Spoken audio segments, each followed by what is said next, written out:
Magandang umaga mga ka-happy hour. Narito ang mga balita para sa MBC TV Network News Update 10 AM edition. Pagguho ng lupa rockslide na itala sa iba't ibang lugar sa Cordillera. Yan ang MBC TV Network News ni Kyle Bulias. Kaliwat ka ng pagguho ng lupa ang nararanasan sa iba't ibang lugar sa Cordillera mula pa nung weekend dahil sa tuloy-tuloy na mga pag-ulan sa bansa. Sa Kalinga Province, hindi nadaraanan ngayon ang Mountain Province Boundary, Kalanan, Pinokpok, Abot Road sa Barangay Luplupa sa Tinglayan, gayon din ang Balbalan Pinokpok Road sa Taga Pinokpok dahil sa soil collapse. Sa bahagi naman ng Benguet, natabunan din ng lupa ang bahagi ng Governor Badodangwa National Road pero nadaraanan na ngayon ang isang lane dahil sa nagpapatuloy na clearing operation. Samantala, apektado naman ng mud flow ang Mountain Province Nueva Vizcaya Road sa Bontoc Mountain Province. Mga malalaking bato naman na nakaharang sa Junction Talubin Barlig Calacad Road sa parehong bayan kaya sarado rin ito sa mga motorista. Ayon sa DPWH Cordillera, nag-deploy na sila ng mga kagamitan sa lugar para magsagawa ng pagsusuri sa kondisyon ng lupa. Sa bahagi naman ng Baguio City, naranasan naman ng pagbaha sa Baguio Bawang Road sa Barangay Irisan pero batay sa latest update ng mga otoridad, passable na muli ang kalsada sa mga sasakyan.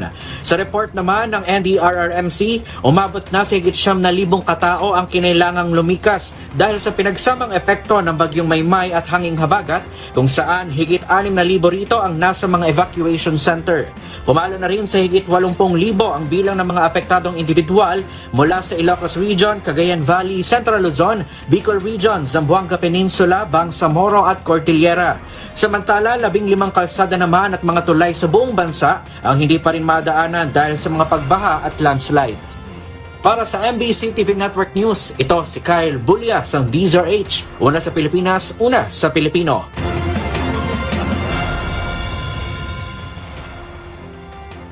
Samantala, Gumiran formal na naupo bilang Philippine Army Chief.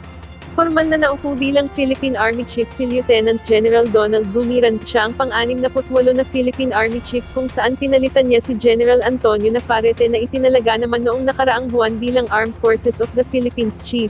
Sa kanyang talumpati, inilatag nito ang ilang mga programa na tumututok sa pagbabago, kahandaan, nation building, organizational development at ang pagkakaroon ng takot sa Diyos na siyang gagabay sa kanyang tungkulin. Naging panauhin pandangal naman sa turnover ceremony sa Fort Andres Bonifacio sa Taguig City si Pangulong Ferdinand Marcos Jr. kung saan hinikayat niya si Gumiran na panatilihin ang tapat na tungkulin ng isang sundalo at magkaroon ng tiwala sa mga sundalo. Binigyang halaga ng Pangulo ang papel ng sundalo sa pagresponde tuwing mayroong nagaganap na kalamidad gaya ng bagyo at iba pa.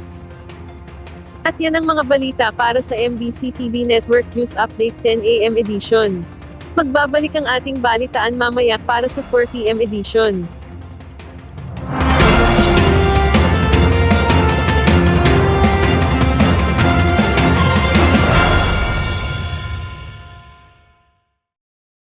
Mga ka-happy hour, kung gusto mong manood ang mga balita sa MBC TV Network News Update, mag-subscribe sa aming YouTube channel, i-like ang aming Facebook page, at i-follow sa aming TikTok account.